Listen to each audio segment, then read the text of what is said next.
Episódio 61 – Impérios Imateriais. Nesse episódio, nós vamos tratar da questão das mônadas, que seriam a propriedade elementar de toda a matéria, o átomo, né?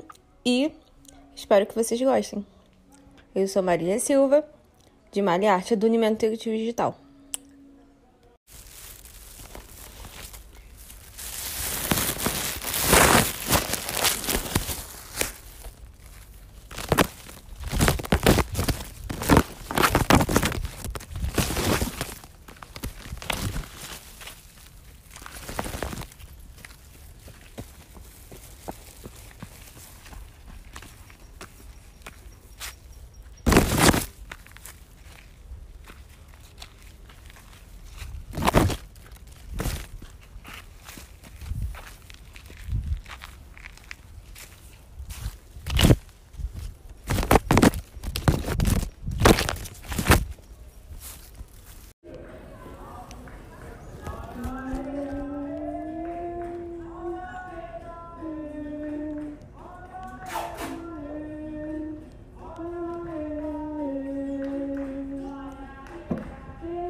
Olha a rede aí.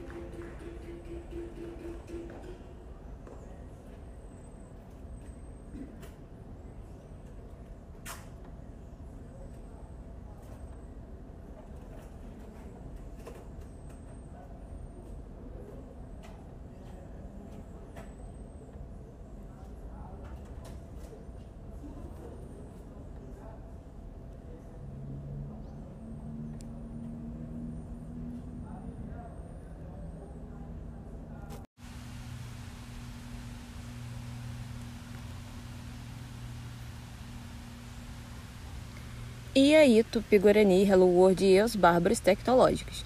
Hoje, dia 24 de maio de 2022, faltando 2 minutos para as 9 horas, a gente vai fazer a leitura do texto recente publicado lá em malhaarte.com.br.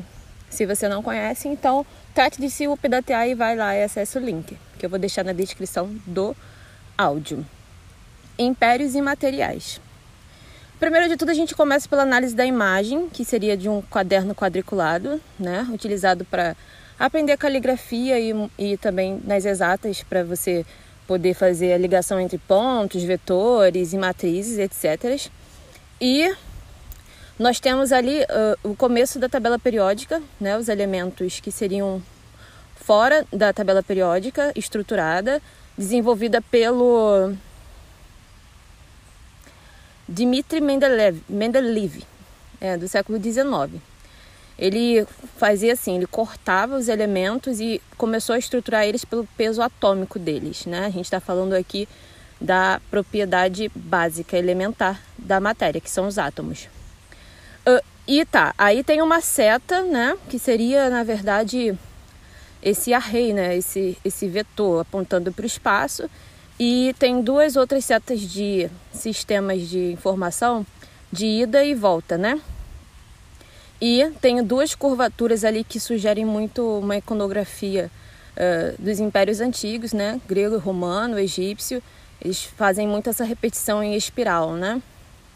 E a leitura de cada um é essencial. E nós temos também o bloqueio ali amarelo e preto, que pode ser, de repente, um laser ou uma fita de isolamento social, qualquer coisa aí que vocês entendam.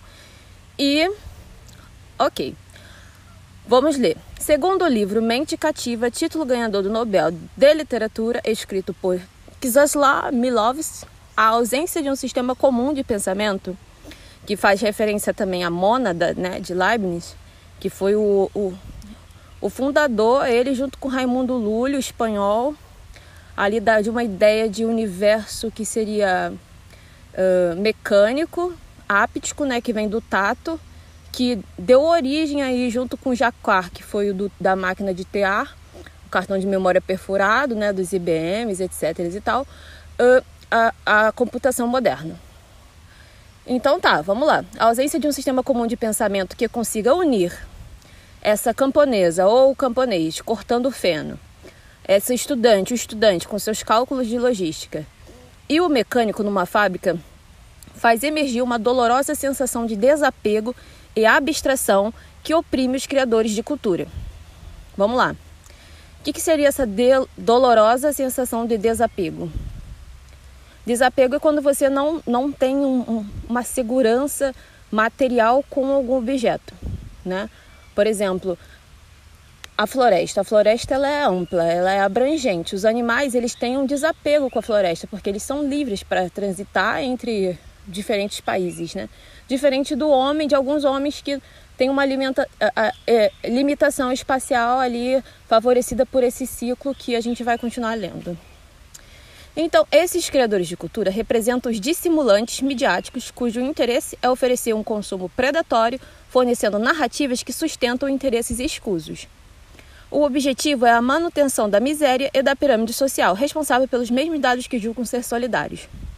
Ou seja, muitas vezes os regimes, eles são uns regimes republicanos, mas na sua base teórica, né, na sua prática, eles não são tão republicanos, eles são monocráticos, eles são concentrados ali no próprio sistema que eles adquirem, mas que não tem segurança, né?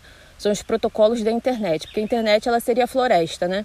Os dados são as informações que você imputa nessa floresta e as informações estão ali, transitando num limbo artificial. A verdade é que só a mentira saberá dizer, como disse Chico Sainz, que de ciência ele entende, lastreado pela divisão é bebida insecto divino. Aí, uma particularidade minha, eu entendo Roma, a razão de sua ascensão gloriosa e o ímpeto de seus 2 filhos, no caso os meus 2 filhos, pela selvageria de Renato Russo no Teatro dos Vampiros. Temo não haver tempo de recordar os segredos que me revela cada despertar, na mesma lembrança de calor e verão, e o quanto lhe devo pelo livramento de minha cabeça coroa designada pelo intelecto, tão repulsivas democracias coloniais. Se vocês não estão lembrados, como dizia Belchior, ano passado eu morri, mas esse ano eu não morro. Imagem em destaque, homenagem a Denis Mendeleev, oriundo da Sibéria, cujo pai cego não conseguiu sustentar. Sua mãe conseguiu fazer a família sobreviver abrindo e administrando uma fábrica de vidro, com muito pouca burocracia, devia ser, né? Com a educação primária limitada, se mostrou promissor. E foi recusado em algumas academias, mas não desistiu e antes de estudar no Instituto Pedagógico de São Petersburgo, onde se tornou professor. Sua maior influência foi descobrir a tabela periódica. Mendeleev perdeu o prêmio Nobel por um voto. Responsável pela tabela periódica estruturada que se estuda hoje nos colégios, os espaços em branco que deixou foram exatamente preenchidos. Olha que interessante. E o mais incrível é que ainda há elementos a serem desenvolvidos e novas tabelas a serem criadas. Mas o trabalho é o maior problema que tem quando o assunto é ciência. Quem quer tê-lo em uma era de metaverso sedutor? O que seria um metaverso sedutor?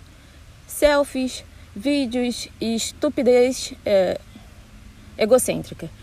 Então, falando nisso, meus caros ouvintes, leitores, observadores da WWW Society, eu estou sendo perseguida pelo meu servidor, pelo meu provedor. Portanto, caros, me encontrem na Estrela d'Alva, a leste do Rio Kennedy, ok? Eu fico por aqui, até a próxima, tchau, tchau.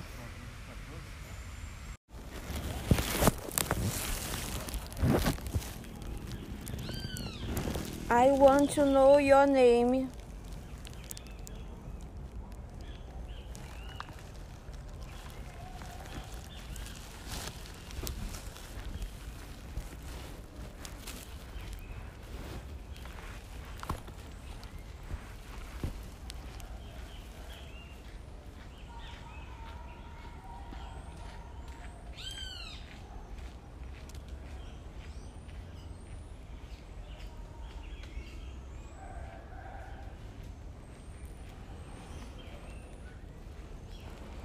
I want to know your name.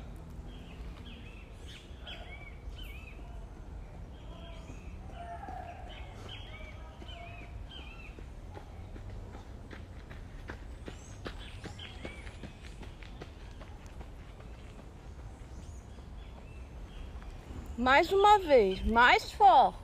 I want to know your name.